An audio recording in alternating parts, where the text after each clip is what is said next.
தூத்துக்குடி வஉசி துறைமுகத்துல தரை தட்டி நிற்கக்கூடிய எம்பி நேவிக்ஸ் என்ற கப்பலோட பாதுகாப்பை உறுதி செய்த பிறகு பயணிக்க அனுமதி கோரி ஒரு வழக்கு ஒன்று தொடரப்பட்டது.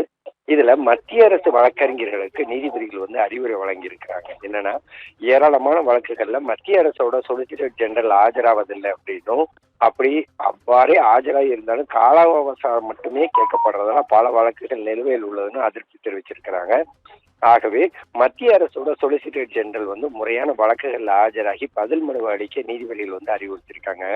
கப்பல் பாதுகாப்பாக உள்ளது என்பதை எழுத்துப்பூர்வமான பிரமாண பத்திரமாக தாக்கல் செய்ய வஉசி துறைமுக தலைவருக்கு தற்போது உயர்நீதிமன்ற மதுரை கிளையானது உத்தரவிட்டிருக்குது. கன்னியாகுமரி குளச்சல் பகுதியைச் சேர்ந்த ராஜன் அப்படிங்கிறவர் உயர்நீதிமன்ற மதுரை அமர்வில் ஒரு பொதுநல வழக்கை தாக்கல் செஞ்சிருந்தாரு. அதுல கடந்த ஜூலை 29 39,100 மெட்ரிக் டன் சல்பர் வச்சிருந்த எம்பி நேவிக்ஸ் அப்படிங்கிற கப்பல் தூத்துக்குடி துறைமுகத்துக்கு வந்தது.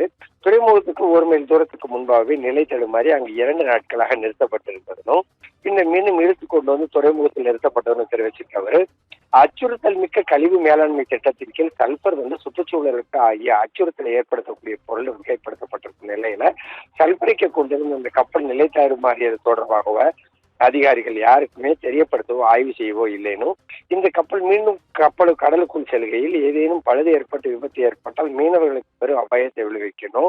ஏற்கனவே கடந்த ஏப்ரல் மாதம் எலைசா கப்பல் அப்படிங்கிற கப்பல் கேரளா அருகே கவிழ்ந்து விபத்து ஏற்பட்டதுல கடல் பெருமளவுல மாசு ஏற்பட்டது. அதன் தாக்கம் இப்போது இருக்குதுன்னு, எனவே எம் நேவிக்ஸ் கப்பல் இந்திய கடல் பகுதியிலிருந்து கிளம்புவதற்கு முன்பாக பாதுகாப்பு தொடர்பாக ஆய்வு செய்து உறுதிப்படுத்த உரிய நடவடிக்கை எடுக்கணும் அப்படின்னு சொல்லி அந்த மனுவுக்கு அனுப்பிச்சிருந்தாரு.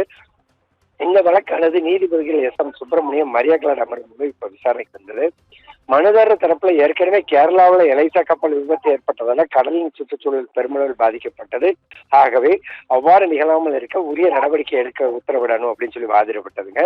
மத்திய அரசு தரப்புல இது தொடர்பாக பதிலளிக்க கால அவகாசம் கோரப்பட்ட நிலையில தூத்துக்குடி மாவட்ட துறைமுகம் தரப்புல ஆஜரான வழக்கறிஞர் கப்பல்ல இருந்த சல்பர் பாதுகாப்பாக அகற்றப்பட்டு விட்டதுன்னும் அதனை அதிகாரிகள் ஆய்வு செய்து உறுதிப்படுத்தி விட்டனரும் தெரிவிச்சாங்க. அதனை எழுத்துப்பூர்வமான பிரமாண பத்திரமாக தாக்கல் செய்ய வஉசி துறைமுக தலைவருக்கு உத்தரவிட்ட நீதிபதிகள் வழக்கை 1 வார காலத்துக்கு ஒத்தி வச்சிருக்காங்க. இந்த வழக்கு விசாரணை நிறைவுல ஏராளமான வழக்குகள்ல மத்திய அரசோட சொலிசிட்டர் ஜெனரல் ஆஜராவதில்லைன்னும், அவ்வாறு ஆஜராக இருந்தாலும் கால அவகாசம் மட்டுமே கேட்கப்படுவதால பல வழக்குகள் நிலுவையில் உள்ளதுன்னு அதிருப்தி தெரிவித்ததோட இல்லாம மத்திய அரசோட சொலிசிட்டர் ஜெனரல் முறையான வழக்குகள் ஆஜராகி பதில் மனுவை அளிக்கணும் அப்படின்னு சொல்லி நீதிபதிகள் தற்போது அறிவுறுத்தியிருக்கிறாங்க.